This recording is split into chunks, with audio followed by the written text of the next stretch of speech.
Om Ded bisa cerita sedikit sekitar 5 menit cukup mengenai konten kira-kira bisa seperti apa sih Ji? Om Ded ini nggak punya stasiun TV tapi broadcastnya di Twitter. Jadi tidak hanya streamingnya aja, tapi kita dari mulai on air promonya, di posternya, semua kita siapin, kita sebar di sosial media. Selama ini konten-konten video itu hanya dibikin oleh videographer. Oke. Sementara teman-teman yang punya berpotensi bikin konten dengan ngobrol segala, mereka kesulitan karena nggak bisa ngedit, nggak bisa. Nah, kita fasilitasi dengan hal seperti ini. Nah, kita coba bantu gitu. Kita sediakan fasilitas, multicam dan lain-lain, studio. Jadi siapapun any kind of content, jadi mau nyanyi, mau ngeband, mau talk show, mau apapun itu bisa sini. Jadi awalnya sih berangkat dari kebutuhan pribadi ya. Dulu kan kebanyakan freelance, nggak punya tempat, nggak punya kantor, nggak punya tempat tongkrongan. Kalau dulu sempat nyoba di co-working space, tapi habitatnya terlalu serius gitu ya, nggak cocok sama gua. Terus sempat di kafe-kafe gitu, tapi semurah-murah kafe kalau tiap hari kan juga boncos kan, gitu. Terus pengen nyoba bikin suatu, kalau istilah kerennya jadi kayak creative house lah ya. Nah, cuman kita coba kasih namanya yang lebih proletar lah ya, jadi kita kasih nama Padepokan Karya gitu. Karena dulu ya sempat kan nongkrong di kafe-kafe ya, kendalanya adalah kalau kita ngobrol di tempat-tempat gitu, kayak kita ngobrol rencana-rencana gitu, terus pasti nanti yuk minggu depan kita lanjutin ngobrol lagi ya, wacana terus, akhirnya berkurang jadi wacana. Gitu. Nah, kita coba bikin satu tempat ini yang meminimalisir wacana. Jadi tiap kali habis ngobrol, ayo kita udah ada fasilitasnya, langsung bikin pilot, bikin demo. Gitu. Ya contohnya ini Mas Nanya ini, ya kan dari iseng-iseng ngobrol, terus kamu siapa nih? Kamu Debbie langsung ditodong ya di Japri ya, karena langsung kita, oke, sudah jadi gitu. Oke. Streaming itu juga sebetulnya awalnya gara-gara ada dua hal. Pertama karena kebetulan anak-anak Om Ded tuh suka main musik. Jadi dulu itu hampir rutin tiap bulan ya, Din ya, kita sewa studio gitu, anak-anak nyanyi, terus kita rekam gitu. Karena prinsipnya adalah momen nggak bisa diulang, itu masa-masa yang nggak bisa diulang, jadi anak-anak momen nggak bisa diulang makanya direkam terus. Momen nggak bisa diulang, tapi bisa direkam, gitu kan. Nah, terus yang kedua juga karena dulu sering ngamen, seperti kayak Mas Na juga kan. Nah, terus ngeliat kalau ngamen itu kan yang paling yang datang itu 30-50 orang maksimum. Padahal sebetulnya materi ini kan bisa berfaedah bagi lebih banyak orang. Jujur aja, kita emang komersil juga. Nah, komersil tuh yang demi SPP ya. Nah, tapi kan masih banyak waktu yang idle juga nih, karena nggak tiap hari juga ada job kan. Nah, daripada nganggur, kita ajak teman-teman komunitas yang ayo mau nyoba bikin konten di sini.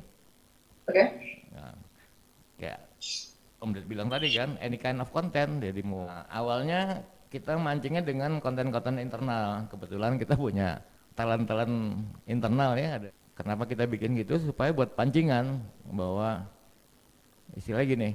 Nah, ini musisi atau artis wannabe yang belum dikenal orang pun udah bisa bikin konten yang lumayan cakep gitu. Masa kalian mau kalah sih gitu. Sejak kita di tempat baru ini udah ada mini konser hybrid yang rutin tiap bulan, itu udah ada 2. Nah, sekarang kita mulai mengajak teman-teman lain, ayo nih contoh kayak gini kan, sekarang ada talk show, pengen juga ntar ada workshop. Jadi secara konten sih any kind of content yang bisa divisualkan. Sebetulnya tinggal main ke sini atau Japri, kita bisa ngobrol dulu. Ya nanti kita obrolin gimananya gitu. Artinya sih kita sih open dengan segala bentuk kolaborasi ya. Jadi mau sekedar sewa atau mau kolaborasi, misalnya bikin acara rutin nanti kita pikirin bareng ke depannya gimana. Open sih. Kita bikin tempat ini jadi kayak rumah kolaborasi sih. Jadi hampir tiap hari pasti ada bintang tamu ke sini. Kita istilahnya bintang tamu ya. Ngobrol-ngobrol. Dan memang kita tujuannya buat yang lebih ke intimate concert gitu kan. Karena kan banyak kan emang buat indie kan. Ya karena judul studionya pun streamingin kan. Jadi memang yang di sini udah pasti kita streamingin. Gitu. Tapi mereka nanti si penampilnya akan dapat sesi rekamannya dan itu bisa mereka publish di channel mereka sendiri. Jadi intinya kan kita stream full programnya kan, konsernya. Tapi acara selesai kan udah langsung terrecord, udah langsung kita upload ke Google Drive, langsung kita share ke para penampilnya. Jadi mereka mau dipotong-potong, mau diupload ke IG, ke YouTube mereka, mau nggak terserah. Gitu.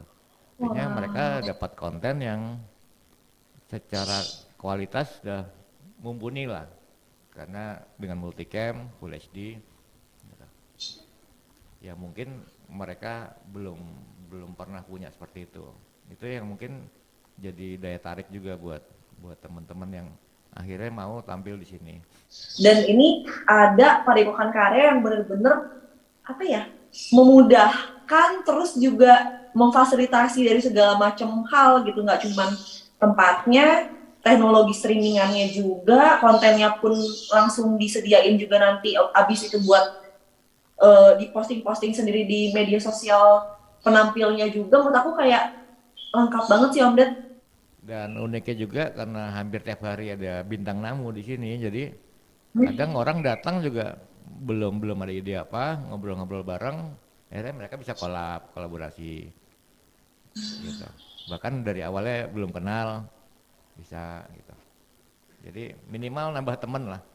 Jadi yang menjadi konten pun tidak hanya program yang kita streamingkan, tapi sebelum, selama, dan setelah itu jadi konten juga. Jadi kita bikin teaser, ada behind the scene. Setelah streaming kita bikin strip down-nya, kompilasi 1 menit yang akan kita posting. Dengan ada kita event-event seperti ini kan jadi kolaborasi, saling ngebus. Ini tampil bertiga, ya mereka saling promote.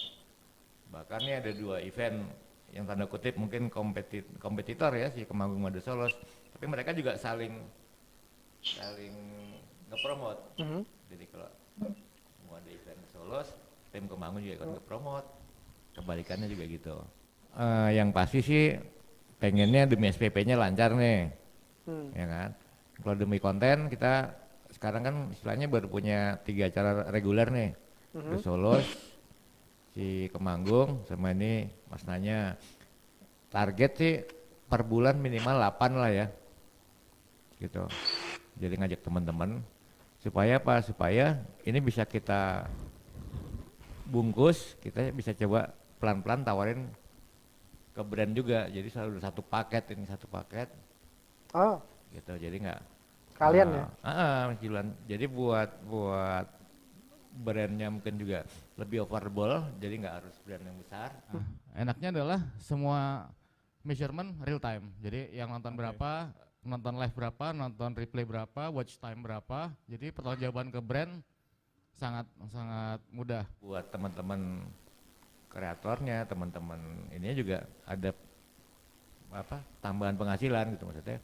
Ya win-win lah, jadi nggak muluk-muluk tapi ada tambahan gitu. Oke. Office hours-nya apa? Tiap hari atau gimana? Di zoom in. Tiap hari libur, tiap hari kerja. Tiap hari libur, tiap hari kerja. Subscribe, like, notify, and share.